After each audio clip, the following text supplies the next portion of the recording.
Ara és el moment ideal per a plantar faves en el camp o en les macetes de la terrassa.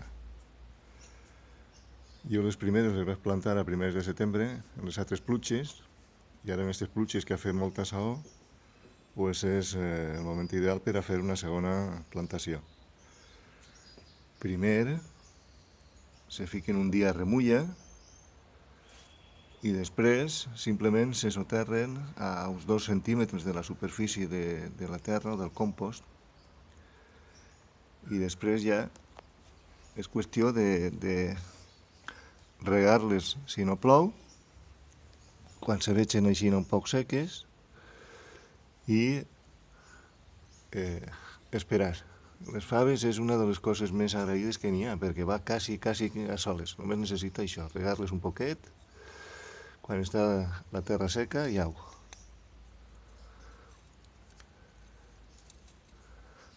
Un parell de centímetres per baix de la superfície.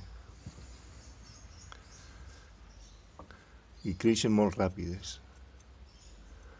Si tens xiquets, serà un dels xocs quasi preferits d'ells.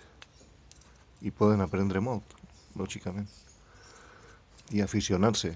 És molt bo que s'aficionen i que coneguen les coses del camp i de la natura.